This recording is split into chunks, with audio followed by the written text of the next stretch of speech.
बेटों को याद करने का तो बड़ा लंबा चौड़ा इतिहास है। एक तो पुत्र के मोह में मर ही गया बेटे को याद करते करते, एक का तो बेटा ही सामने है। अरे सामने हो तो फिर क्या याद करना। पुत्र की ऐसी आसक्ति होती है, आत्मा में जायते पुत्र।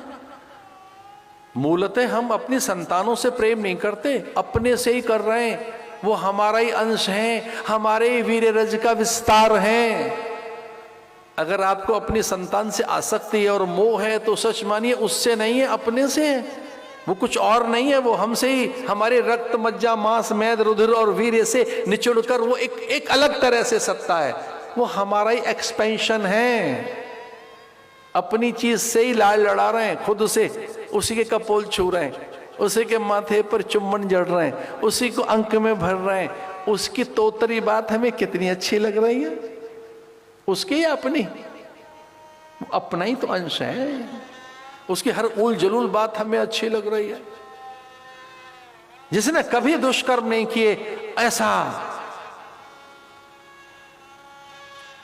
धृतराष्ट्र पुत्र के मोह में क्या हुआ उनका?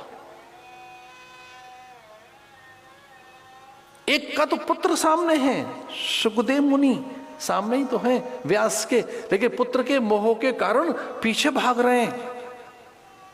उसको याद करते रुक रुक ठहर।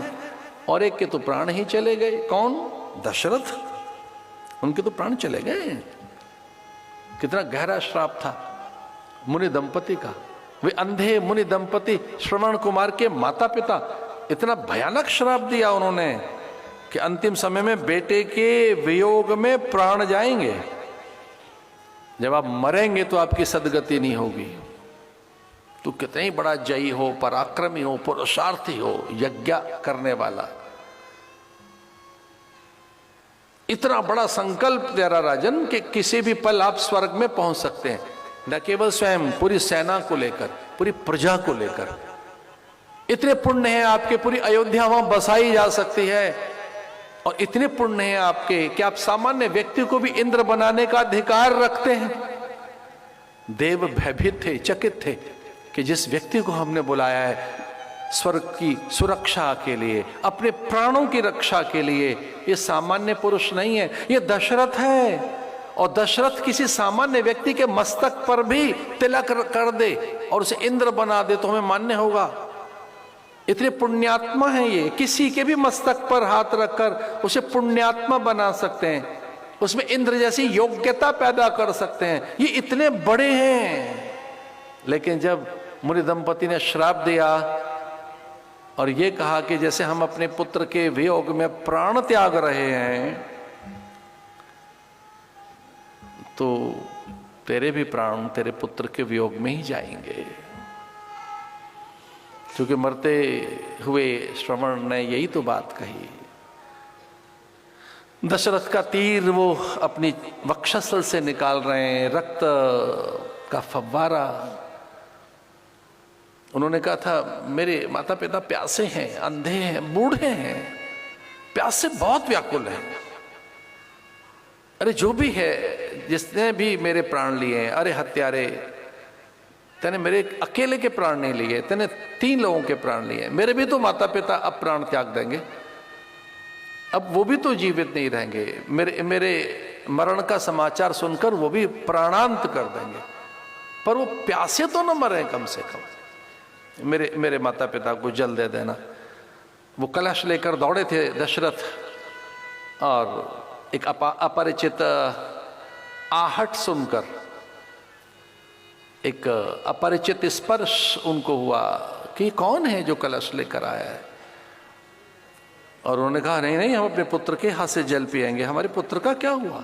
पूरा वृतांत बताया कि मैंने अपनी हठता में, उन्माद में, अज्ञानता में, नियति ने, नियंता ने, प्रकृति ने, परमात्मा की कोई एक अज्ञात व्यवस्था थी, उसके मैं अधीन हो गया।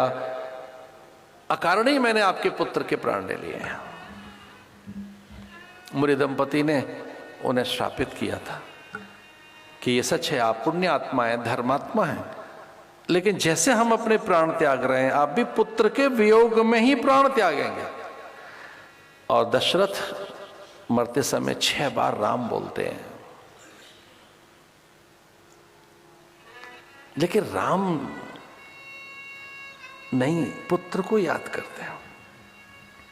वाल्मीकि रामायण में आता है कि युद्ध काल में, और ये आता है रामचरितमानस में भी, कि राम रावण का जब युद्ध हो रहा था उस काल में राम ने अपने पिता की सदगति की। उस काल में देवताओं के झुंड में दशरथ को देखा था राम ने।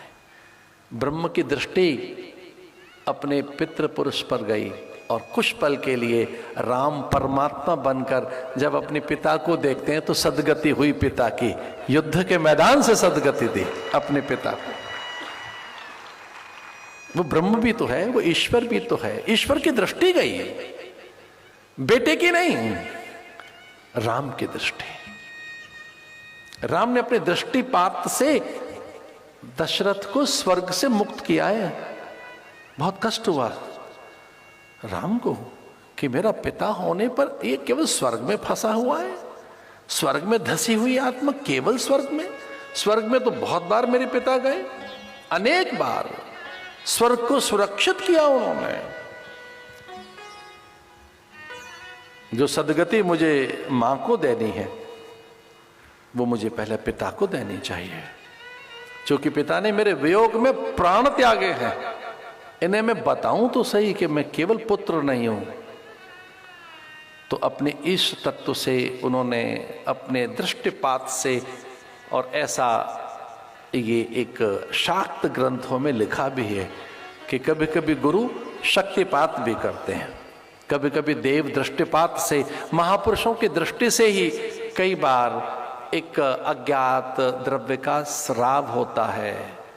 दृष्टि में बहुत कुछ होता है। हमारे गांव के भोले भाले सीधे और हम भारतीयों को तो एक और बात आती है कहनी, नजर लग गई।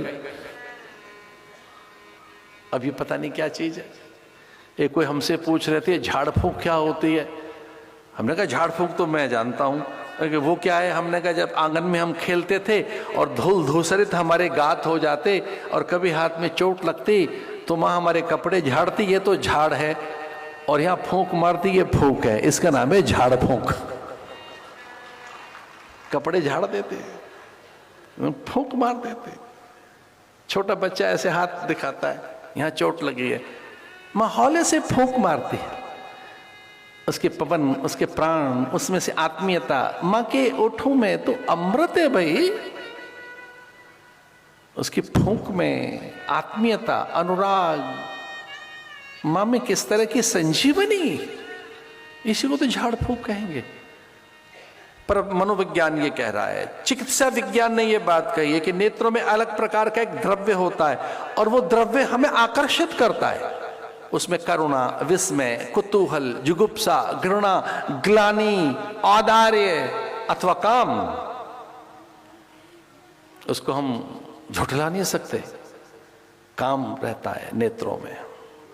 जो नेत्र हैं, काम वहां बसा हुआ है। वो स्पर्श में भी होगा पर नेत्रों में काम रहता है।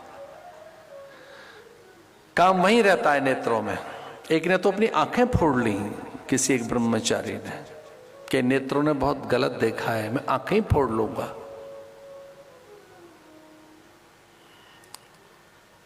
तो दृष्टिपात किया, भगवान को मुक्ति, भगवान ने मुक्ति की दशरथ की।